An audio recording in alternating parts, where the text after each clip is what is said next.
gang violence and other kind of violence. Guess what?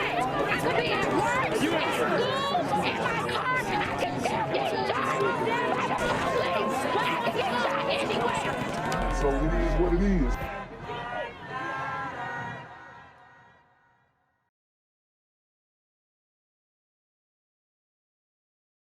However, like urban areas across the United States, has seen a rise in violent crime, especially in gun violence.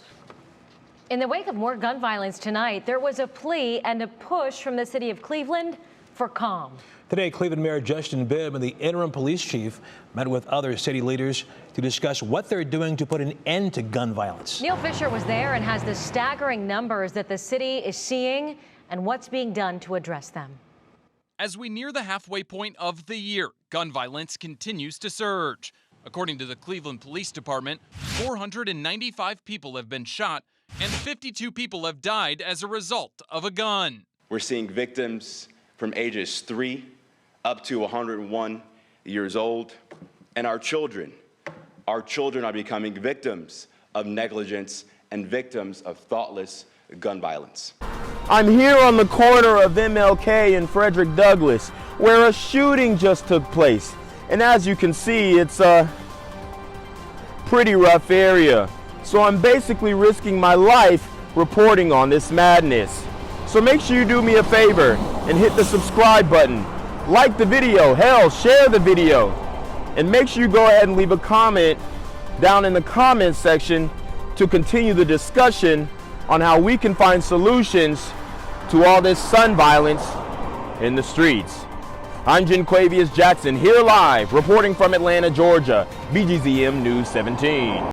Just this week, a 10-year-old boy was accidentally shot and killed in his home after his aunt fired a gun.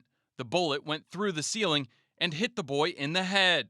Interim Police Chief Wayne Drummond was emotional Tuesday as he reflected on the shooting. As a police officer for 33 years, I'm thinking to myself, what can I do?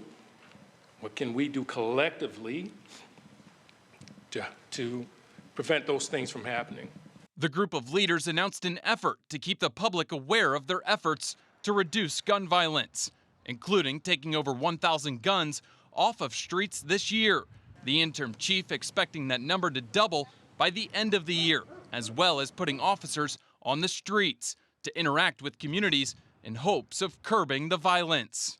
We are requiring every officer working in the first and second shift to do at least 1 hour of walking the beat to make sure we have active presence in our communities across the city. The violence that's ensued not only taking a toll on the citizens of Cleveland, but for all first responders. Seeing the most innocent among us, the children of our community with injuries that are incompatible with life, as they lie sleeping in their bed or playing outside in their front yard. The acts of violence have taken an emotional toll on all the Division of EMS members. Those numbers that we just gave you, 495 people shot so far this year in Cleveland, has unfortunately gone up. As Lydia reported earlier, 3 teenagers shot just about 5 o'clock tonight. One thing, Laura, that they did mention today during the press conference, EMS says they're treating more teenagers, more people under the age of 18 than they are other folks around the Cleveland area. Staggering statistic as we continue to look towards the end of this gun violence.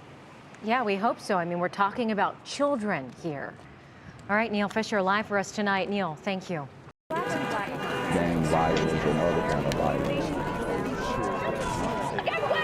I could be at work, at school, in my car, and I can still get shot by the police. But I can get shot anywhere. So it is what it is.